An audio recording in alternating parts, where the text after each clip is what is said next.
Magandang araw mga kataktika at ngayong araw na to, ready to harvest na ang ating mga talbos at kangkong. Ito mga kataktika yung ating ginagawang paghahalaman na nakatanim sa sako o planting with sacks. At ito nga mga kataktika, pangalawang harvest na itong ating mga pananim. O ito yung ating kangkong. Makita nyo nakahang pero nakatanim sa sako yan. Sa sako at yan yung ating talbos naman mga kataktika. Yan yung ating produkto ng ating pagtatanim sa maliit na spasyo gamit ang mga sako. At ngayong araw na to mga kataktika, tayo'y mag-harvest ng kangkong.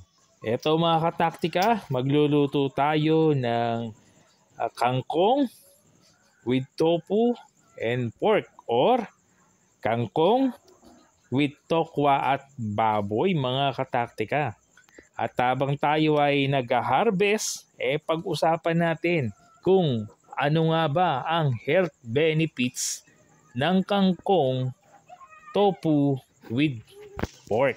Ang kangkong mga kataktika o water spinach at ang tofu o soybean curd and pork combined in a dish create a hearty and nutritious meal.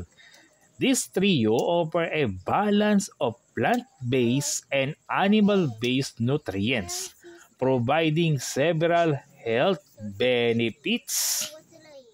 Number 1. High-quality protein source. Tofu. Provide plant-based protein with all essential amino acids, supporting muscle repair and growth. Ang pork naman, rich in high-quality animal protein and essential nutrients like iron and B vitamins, promoting energy and red blood cell production. Number 2, boost immunity. Kangkong, packed with vitamins A and C, which strengthen the immune system by enhancing white blood cell production and protect against infection. Tofu and pork contain zinc, which is crucial for immune function and wound healing. Number 3, benefits of kangkong, tofu, and lean porks.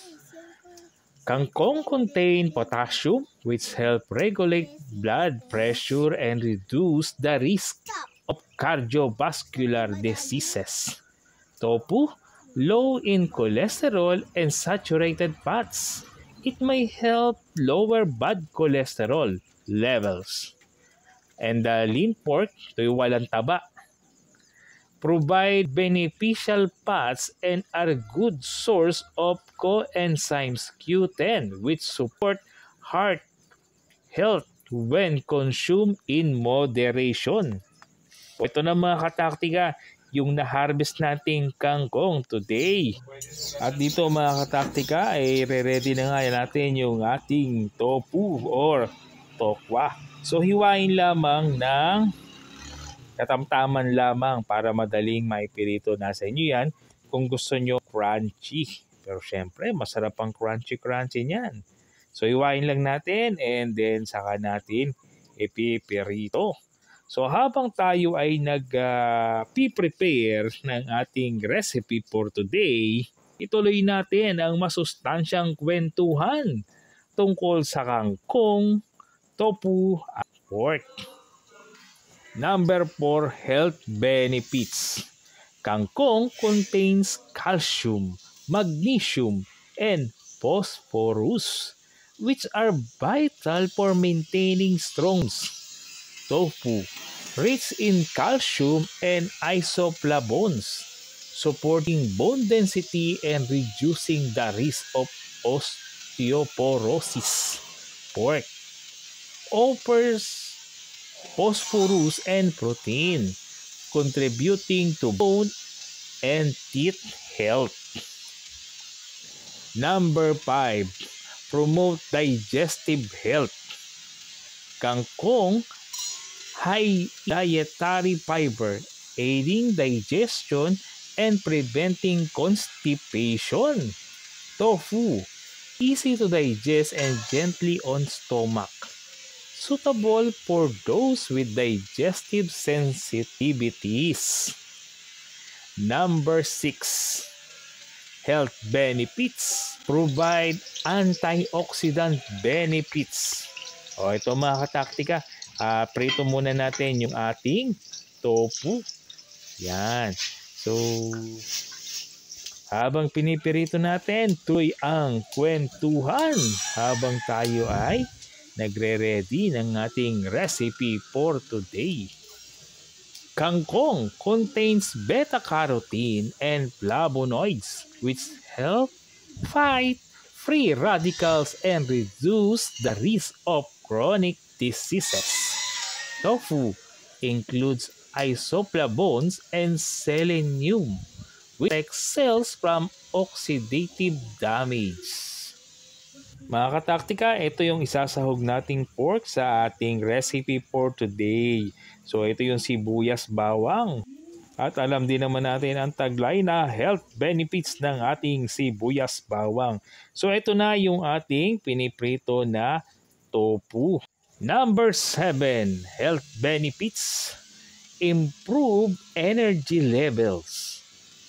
Pork rich in vitamins, especially B12, which aid in energy production, support brain health.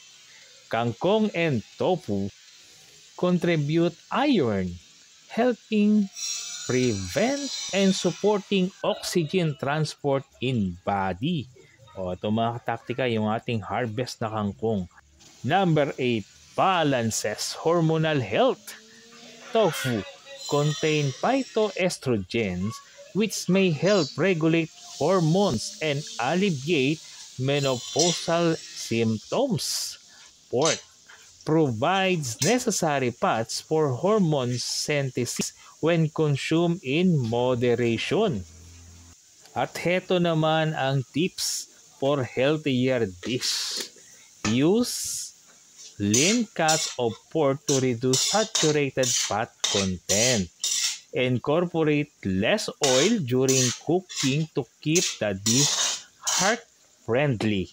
And add garlic, onion, and ginger for extra flavor and anti-inflammatory benefits.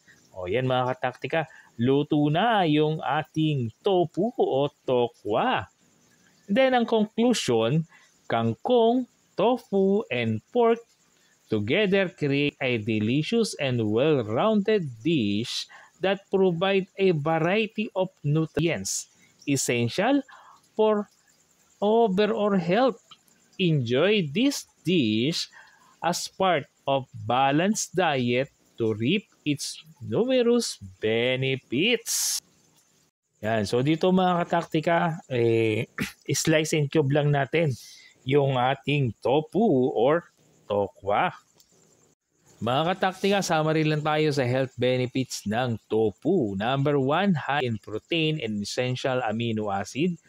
Good for heart health, bone strength. Number 4, weight management. Number 5, with antioxidant properties. Number 6, hormonal balance. Number 7, digestive health. Number 8, reduce risk of chronic disease. Number 9, support kidney health. And number 10, anti-inflammatory properties. O ito na yung ating tofu. At ito naman yung ating panahog na pork mga kataktika. So summary naman tayo sa health benefits ng kangkong. Number 1, rich in antioxidant. Number 2, improves eye health. Number 3, boost immunity. O mga kataktika, mix together na natin yung pork at yung tofu. Yan, at syempre kayo nang bahala magtimpla ayon sa inyong panlasa dahil ang inyong panlang magsasabing sakto na, masarap na. Yan, and number 4, health benefits ng kangkong naman.